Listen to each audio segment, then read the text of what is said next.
Hello friends, the garden of GS में आपका स्वागत है। और पिछले वीडियो में हमने बताया था आपको कि 120 डेज़ में कितने आवर्स प्रीलिम्स को देना है, कितने आवर्स मेंस को देना है और कुछ सोर्सेस का डिस्कस किया था। और इस वीडियो में आपको बताएंगे कि किस मंथ में आपको क्या क्या पढ़ना है और क्या नहीं पढ़ना है। तो 120 डेज़ की स्ट्रैटेजी है आपकी, और इसमें सबसे पहले है अगस्त और सितंबर का। इन 2 महीने में आपको जो 60 डेज़ हैं आपके 2 महीने के, इसमें आपके 6 सब्जेक्ट हैं: history, geography, polity, economy, environment और साइंस एंड टेक, या जिसको जनरल साइंस भी बोलते हैं। तो इन 60 डेज़ की स्ट्रैटेजी में आपको 10-10 दिन आपको हर सब्जेक्ट को देना है, ठीक है। 10 डेज टू ईच सब्जेक्ट करना है।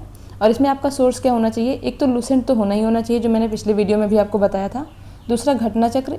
इन 2 सोर्स को तो आपको डिनाई करना ही नहीं है, ये तो होना ही होना है। उसके अलावा अदर बुक्स या नोट्स आपके पास जो भी है, जिन पर भी आप बिलीव करते हैं या जो आप पढ़ चुके हैं पहले, बस उसी को कंटिन्यू करिए। तो ये 10 दिन आपको हर सब्जेक्ट को देना है। नेक्स्ट है अक्टूबर का। अक्टूबर में 30 डेज़ हैं आपके, 31 डेज़ हैं बट हम 30 मान के चल रहे हैं। 30 डेज़ में आपको 4 डेज़ अब आपको हर सब्जेक्ट को देना है। जो आपने 10 दिया था उसी को अब रिवीजन करना है, तो आपको कम टाइम लगेगा। तो 4 days to each subject, 6 subject आपके हो जाएंगे, 24 डेज हो जाएंगे ऐसे करके आपके। और बाकी बचेंगे 6 दिन। इस 6 दिन में आपको 2 दिन लूसेंट का रिवीजन करना है फिर से। जो आप इधर सोर्स फॉलो कर रहे थे, इधर भी जो रिवाइज कर रहे थे, उसको आपको 2 दिन में फिर से लूसेंट को ही देना है। और 2 दिन आपको करंट अफेयर्स का रिवीजन करना है। बाकी अभी मैं बताऊंगी कि करंट अफेयर्स आपको कैसे पढ़ना है। और ये करंट अफेयर्स आप पहले पढ़ चुके हैं अगस्त और सितंबर में, अभी मैं बताऊंगी नीचे। तो वो जो आप पढ़ चुके हैं उसको आपको लास्ट के 2 दिन आपको रिवीजन करना है। अगस्त, सितंबर और अक्टूबर 3 महीने आप करंट अफेयर्स पढ़ेंगे। 3 महीने में बाद में लास्ट में 2 दिन रिवीजन करना है।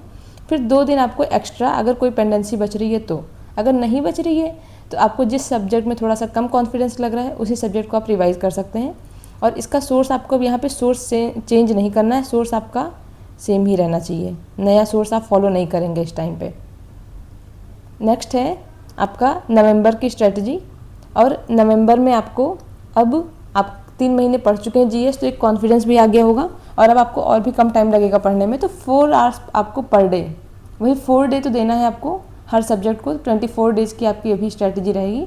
और 24 डेज़ में आपको कितने आवर्स देने हैं? तो 4 आवर्स, क्योंकि नवंबर में आपको 10 से 12 घंटे मिनिमम पढ़ाई करनी ही करनी है। उसमें आपको 4 डे रिवीजन को देना है। जो आपने पढ़ा है, क्या पढ़ा है? लूसेंट पढ़ा है, घटना चक्र पढ़ा है, इन सबको आपको, या कोई अदर नोट्स सोर्स जो भी आपने फॉलो किया है उसको करना है आपको।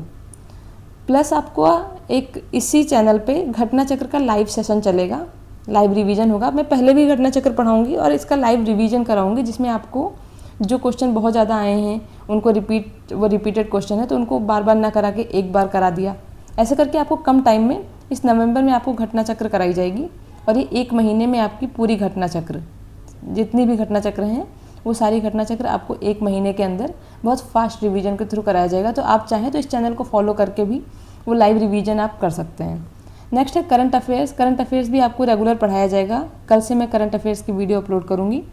जो आपको पढ़ाया जा चुका रहेगा उसी को आपको लाइव रिवीजन कराया जाएगा, जिसमें आपको ये बता जाएगा कि बहुत मोटी बुक होती है जिसमें पूरी बुक हमको नहीं पढ़ना है। जो आप पढ़ चुके हैं बस उसी को आपको क्वेश्चन पूछा जाएगा और आपको लाइव ही हो सके तो आप कमेंट में आंसर दें, ना दें तो भी आप अलग नोट करते रहें या बोल बोल के पढ़ते रहें, जैसे भी कर सकें आप, जैसा आपको सही लगे वैसे आप करके कुल मिला के आपका रिवीजन होना चाहिए। तो आप लाइव रिवीजन कर सकते हैं इन दोनों चीज़ों का इसी चैनल पे। प्लस 10 ईयर का पेपर आपका यूपीपीसीएस का कराया जाएगा इसी चैनल पर, वो भी कराएंगे 2 आवर्स का टाइमर लगा के। आप चाहें तो इससे फॉलो कर सकते हैं, अदरवाइज आप खुद से 2 आवर्स का टाइमर लगा के और क्वेश्चन पेपर को सॉल्व कर सकते हैं, जिससे आपको एग्जामिनेशन हॉल वाला फील आना चाहिए कि टाइमर लगा करके कैसे प्रेशर हैंडल करके क्वेश्चन सॉल्व किया जाता है। अब कुछ इंपॉर्टेंट बातें बतानी है आपको कि आपकी 4 मंथ की 120 डेज़ की स्ट्रेटजी हो गई। इसमें आपको करंट अफेयर्स डेली 1 आवर पढ़ना है। जैसे बच्चों का लास्ट में रहता है कि जीएस तो बहुत पढ़ लिया, घटना चक्र भी रिवाइज कर लिया, लूसेंट भी कर लिया, अदर नोट्स भी कर लिया, लेकिन करंट अफेयर्स में कॉन्फिडेंस नहीं फील हो रहा है। तो करंट अफेयर्स के लिए मैंने पहले भी बताया था कि बहुत ज़्यादा सोर्स की तरफ भागने की ज़रूरत नहीं है। मार्केट में आपको बहुत सारे वीडियोज़ आ जाएंगे, बहुत से कोर्स आ जाएंगे कि 2000 में ख़रीदें, 3000 में ख़रीदें। मैं किसी स्पेसिफिक की बात नहीं कर रही, ऐसे इन जनरल बता रही हूँ कि इन जनरल आपको मार्केट में बहुत कोर्सेज मिलेंगे करंट अफेयर्स के, और करंट अफेयर्स के डर में बच्चा कोर्स खरीदने लगता है। तो आपको पैसे नहीं वेस्ट करने हैं, आपको एक स्ट्रैटेजिक तरीके से प्रिपरेशन करनी है, आपका आउटपुट निकलना चाहिए, पैसे बर्बाद करने की ज़रूरत नहीं है। तो आप आई दृष्टि की घटना चक्र की आपके पास बुक होनी चाहिए। ये आपकी मार्केट में वही 120-130 रुपये के आसपास मिलेगी, आप इसको खरीद लीजिए। बस इसके अलावा आपको कुछ भी नहीं करंट अफेयर्स के लिए करना है। मैंने पिछले वीडियो में भी यही बात बताई थी कि करंट अफेयर्स के अगर 25 से 30 क्वेश्चन आ रहे हैं तो 100% क्वेश्चन कोई भी नहीं कर पाता है, और आपकी कट ऑफ भी 150 क्वेश्चन में से 150 क्वेश्चन कभी नहीं जाती है। इसका मतलब कुछ क्वेश्चन ऐसे होते हैं जो हमारी रेंज के बाहर होते हैं, तो उन पे हमको ज़्यादा टाइम वेस्ट नहीं करना है, कॉस्ट बेनिफिट आपका नहीं मिलेगा उतना। तो एक बुक को फॉलो कीजिए, उसी को आप बार बार, वही कहावत जो सब कहते हैं कि एक बुक को 10 बार पढ़िए रादर देन कि 10 बुक को आप एक बार पढ़ें। तो आप इसी बुक को बार बार पढ़िए। मैं कल से वीडियो अपलोड करूँगी, मैंने बताया है। इसमें बहुत मोटी बुक है, बहुत कुछ है जो सब नहीं पढ़ना है। बस ये है कि जितना पढ़ना है उतना सॉलिड रहे, वो हमें ध्यान रहे, वो एग्जामिनेशन हॉल तक कैरी हो सके, इतना हमें पढ़ना है। तो आप चाहें तो इस चैनल को फॉलो करके आप आई दृष्टि के रेगुलर बुक का 1 आवर दे करके आप रेगुलर जो है रिवीजन कर सकते हैं और करंट अफेयर्स का फियर ख़त्म कर सकते हैं। सीसैट के लिए कुछ बच्चों को ज़रूरत होती है, कुछ को ज़रूरत नहीं होती, तो ये आपका if need then go to CSAT. Okay, तो सीसैट पे आपको काम करना है अगर आपको डर लग रहा है। अगर डर नहीं लग रहा है, आपके मार्क्स आ जाते हैं, तो आप प्रीवियस ईयर पेपर उठा करके देख लीजिए। बस जिनकी प्रिपरेशन है पहले से वो PYQ देख लें बस। और आपको अगर ज़्यादा PYQ देखने हैं तो आप कुछ UPSC के भी PYQ देख सकते हैं सीसैट के, लेकिन सारे क्वेश्चन नहीं, क्योंकि UPSC का सीसैट PCS से बहुत अलग लेवल है। बट कुछ जो उसके सिंपल क्वेश्चन है उसको आप यहाँ पर फॉलो कर सकते हैं।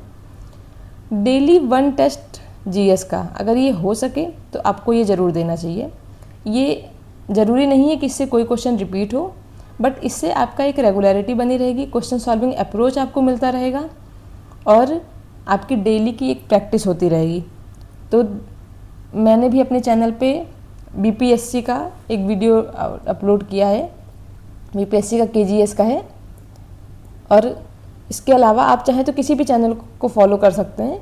बट BPSC का आपको ध्यान रखना है कि अगर मार्केट में कोई भी टेस्ट सीरीज़ है या आपको कहीं भी मिल जा रहा है तो आप UP PCS का भी कर सकते हैं। और BPSC का जो बिहार स्पेशल वाला है उस पोर्शन को छोड़ के बाकी जो GS का पोर्शन है वो भी आप उस टेस्ट को सॉल्व कर सकते हैं। ठीक है, क्योंकि जो क्वेश्चन का लेवल है वो मार्केट में टेस्ट सीरीज में मैंने कुछ टेस्ट का देखा है, उन्होंने GS का लेवल अच्छा बना रखा है BPSC का। तो अगर आप बिहार PCS का भी पेपर देना चाहते हैं तो पूरा ही BPSC की टेस्ट सीरीज सॉल्व कर सकते हैं। अदरवाइज़ UP PCS की पूरी टेस्ट सीरीज सॉल्व कीजिए और बिहार PCS के आपके जो भी क्वेश्चन है वो GS वाले क्वेश्चन उनको सॉल्व कीजिए। और इस तरह से आप एक अच्छी स्ट्रैटेजी के साथ 120 डेज़ आप अपने टाइम दीजिए प्रिपरेशन को। उसके बाद आप देखेंगे कि आपका रिज़ल्ट बेहतर आएगा। और पूरी ईमानदारी से मेहनत कीजिए। आगे भी मैं आपको जो भी रहेगा मैं अपडेट करती रहूँगी। Thank you so much.